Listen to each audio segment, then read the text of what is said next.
Hello friends. Economic and social issues हमारी जो basically जो beginners to guidance to beginners sorry जो हमारा सीरीज था guidance to beginners G to B series हमारी जी टू बी सीरीज का ये दूसरा पार्ट है। तो अपने पहले वाला जो पिलर है ग्रोथ एंड डेवलपमेंट उसके बारे में मैंने आपको बताया। अब अपन इस वीडियो में पिलर टू के अराउंड बात करेंगे। ये जो पिलर टू है P2 pillar two of ESI paper. देखो पिलर टू जो है काफी इंपॉर्टेंट है। ठीक है, यानी कि इस पर्टिकुलर अगर ESI सेक्शन की बात करें तो P2 ऐसा सेक्शन है जो कि अपने आप में ही लगभग 40 से 50% वेटेज रखता है एग्जामिनेशन की दृष्टि से। अब इसके अंदर क्या क्या आता है? इकोनॉमिक हिस्ट्री ऑफ इंडिया, समझ रहे हो? इकोनॉमिक हिस्ट्री के अंदर बेसिकली वही जो प्लानिंग कमीशन जो प्लान्स थे इकोनॉमिक प्लान्स वो सब आता है इसके अंदर। तो आप इकोनॉमिक प्लानिंग के की पॉइंट्स जो प्लान्स में जैसे कौन से महालनोबिस मॉडल ये सब क्या क्या हर एक प्लान के कुछ हाईलाइटेड पॉइंट्स थे।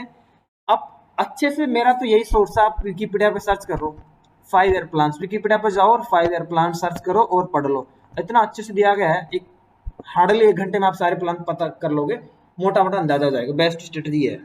उसके अलावा changes in industrial labour policy. देखो इंडस्ट्रियल पॉलिसी और लेबर पॉलिसी दोनों में काफी डायनामिक चेंजेस रहते हैं। लेबर पॉलिसी तो अभी जो 4 लेबर कोड आए हैं ना वो देख लेना। 4 लेबर कोड से कहीं से भी हाईलाइट पढ़ लो और उसके अलावा उनके बाद में जो रिसेंट करंट डेवलपमेंट्स होते हैं ना वो देखते रहो और अपने पास में कुछ डिस्क्रिप्टिव लिखने के लिए 2-3 पेज लिख के रखो। ये 2-3 पेज लिख के रखो, उनके बारे में क्या क्या की हाईलाइट्स लिख लो कोड्स के और क्या क्या रिसेंट करंट कमेंट्री की गई है उनके अराउंड। उसके अलावा एक मैटरनिटी जो लीव्स का भी एक स्पेशल जो 26 वीक किया था वो भी देख लेना। और उसके अलावा ई श्रम पोर्टल है जो अभी ऑनलाइन इनिशिएटिव है गवर्नमेंट ऑफ इंडिया के ministry of labour and employment, उसके जो की करंट अफेयर्स वाले हैं वो देख लिया करो आप इसमें। इंडस्ट्रियल डेवलपमेंट की बात करते हैं, इंडस्ट्री के लिए मेक इन इंडिया वो सब जो पॉलिसी DPIIT के जो इनिशिएटिव्स होते हैं वो मतलब ईज ऑफ डूइंग बिजनेस के लिए भी सिंगल विंडो क्लियरेंस अभी national single window clearance system ये सब लॉन्च हुआ है। तो वो सब करंट अफेयर्स के आसपास के रहते हैं मोस्टली मतलब। उसके अलावा DPIIT की जो भी स्कीम्स है ना वो देख लेना यार इसमें। उसके अलावा इंडस्ट्रियल पॉलिसी का आप एक बार हल्का सा एक आइडिया ले लेना। इंडस्ट्रियल पॉलिसी ऑफ 1991 जो था वो अभी लेटेस्ट उसमें से पूछ सकता है। उसके अराउंड ऐसे डिस्क्रिप्टिव पूछ सकता है कि उसके क्या हाईलाइट थे वो बताओ भाई। उसके अलावा रिसेंटली कुछ कुछ बातें चल रही है कि इसको चेंज करे जाएंगे, इंडस्ट्री 4 ये सब आएगा तो उसके अराउंड की चीजें आपको कवर करनी रहती है। तो बेसिकली वही आप बेसिक कॉन्सेप्चुअल क्लैरिटी लो आप रमेश सिंह से पढ़ के। ठीक है, इंडस्ट्रियल पॉलिसी पे होता क्या है, इंडस्ट्री क्या होती है, क्यों जरूरत पड़ती है, पॉलिसी में क्या फीचर्स रहते हैं, ये सब बातें आप कवर कर लेना। उसके बाद में है मॉनिटरी एंड फिस्कल पॉलिसी। यार ये तो एवरग्रीन चीजें हैं। मॉनिटरी पॉलिसी तो वही आप पढ़ते होंगे RBI के बारे में अगर आप दे रहे हो। वही मॉनिटरी पॉलिसी के टूल्स क्या क्या करंट अफेयर्स में आते रहते हैं। Monetary bimonthly monetary policy committee meet करती रहती है। उसके रिसेंट डेवलपमेंट क्या क्या चेंजेस है मोस्टली वहीं से पूछता है। बेसिक कवर कर लो सारे monetary policy quantitative quality tool से सब देख लो। उसके अलावा जो RBI की एक एनुअली एक हैंडबुक है मतलब आपको वेबसाइट मिल जाएगी, वहां से आप ढंग से पढ़ लो इसके मॉनेटरी फंक्शंस क्या है। फिस्कल पॉलिसी तो मतलब यूनियन बजट होता है, यूनियन बजट के जो प्रावधान है लेटेस्ट जो बजट है उसको कहीं से देख लो। मेरे वीडियो में मेरे उसमें भी हाई एक मतलब की पॉइंट्स का वीडियो है। तो फिस्कल पॉलिसी मतलब बजट बजट का उसका एक डॉक्यूमेंट भी देख लिया करो कौन सा आर्टिकल है, क्या बेसिक कॉन्सेप्ट है। बेसिक कॉन्सेप्ट आप इसमें देख लिया करो। आजकल क्वेश्चंस क्या पूछ रहा है ना, हाईलाइट्स के अलावा बेसिक्स को पूछ रहा है। Article 112 money bill finance bill ये सब पूछ रहा है। उसके अलावा कुछ टर्म्स भी पूछ रहा है, आर्टिकल 267 आर्टिकल 266। उसके अलावा कुछ टर्म्स बेसिक कॉन्सेप्ट भी पूछ रहा है, फिस्कल डेफिसिट क्या क्या चीजें हैं। तो बेसिकली यूनियन बजट आप कवर करना रहता है इसमें। ठीक है, उसके बाद में हम आगे चलते हैं रिफॉर्म्स। 1993 के बाद में जो रिफॉर्म्स आए हैं ना वो रिफॉर्म्स देख लेना, कैपिटल अकाउंट कन्वर्टिबिलिटी का और बेसिकली जो कमिटीज वगैरह है इसके अलावा ये सब चीजें हैं। ठीक है, और priorities and recommendation of survey and union budget ये तो देखो डिस्क्रिप्टिव में आएगा। अभी इस बार पूछा था ना, इस बार तो पूछा था कि यूनियन बजट के आप 5 या शायद की हाईलाइट्स बताओ। तो डिस्क्रिप्टिव में ही क्वेश्चन आएंगे तो सर्वे पढ़ना इंपॉर्टेंट है।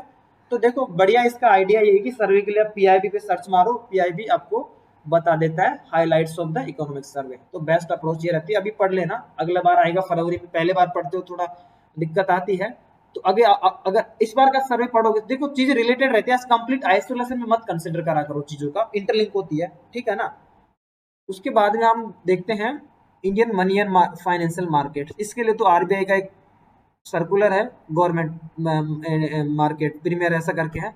इंडियन मनी में वही सब गवर्नमेंट की ट्रेजरी बिल्स ये सब आते हैं। फाइनेंशियल मार्केट तो वैसे ओवरलैप कर रहा है फाइनेंस वाले पेपर के साथ में। तो जो फाइनेंस, जो कोर फाइनेंस वाली चीज आप उधर कवर कर लोगे, यहाँ तो सिर्फ और सिर्फ इंस्ट्रूमेंट से कवर करना रहता है आपको, गवर्नमेंट सिक्योरिटीज मार्केट और उसके अलावा जो भी रमेश सिंह के आप देख सकते हो मनी मार्केट, मतलब बैंकिंग सेक्टर की जो चीजें हैं वो, ठीक है। उसके अलावा linkages with economy, role of Indian banks and Reserve Bank in the development process. यार ये तो रिसेंट जो मतलब रिपोर्ट्स वगैरह जो न्यूज आती रहती है ना, मतलब डेवलपमेंट प्रोसेस के क्या क्या रोल है आरबीआई का, जैसे पीएसएल जो नॉर्म्स है वो डेवलपमेंट, उसके अलावा एफआईडीडी करके एक डिपार्टमेंट है आरबीआई, काफी इनिशिएटिव्स लेता रहता है वो भी। और बैंकों का क्या रोल है, बैंक बेसिकली बैंकों का रोल डिस्क्रिप्टिव में आ सकता है, क्रेडिट देना रहता है, एनपीए वगैरह जो इश्यूज है, उसके अलावा small finance banks financial inclusion के उसके अराउंड आप बोल बच्चनगिरी कर सकते हो डिस्क्रिप्टिव में भी। और उसके अलावा रिसेंट करंट डेवलपमेंट्स आपको याद रहने चाहिए।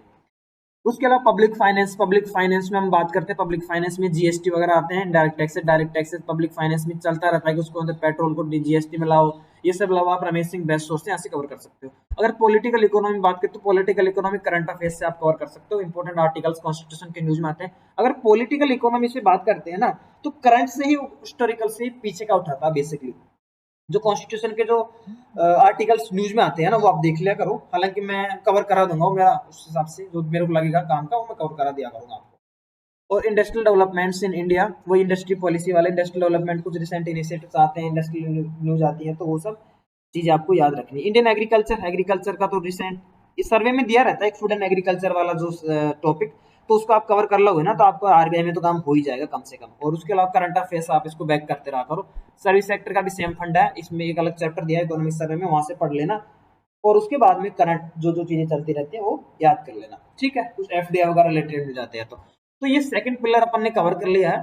तो सेकंड पिलर का आपको कितने दिन में कवर करना चाहिए, थोड़ा बड़ा पिलर है, ठीक है ना फ्रेंड्स, ये थोड़ा बड़ा पिलर है। तो बड़ा पिलर है तो बेसिकली आपको मेरे हिसाब से आपको इसमें देने चाहिए 20 डेज।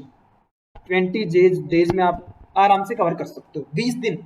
तो बेसिकली जब आप एक महीने के अंदर आपको आधा ईएसआई आपको कवर हो जाएगा लगभग लगभग, ठीक है। मैं तीसरा पार्ट लाता हूँ, तीसरा पार्ट आई थिंक अपन अलग से तीसरा पार्ट लाता हूँ तीसरे पिलर के लिए, वरना खिचड़ी बन जाएगी यार।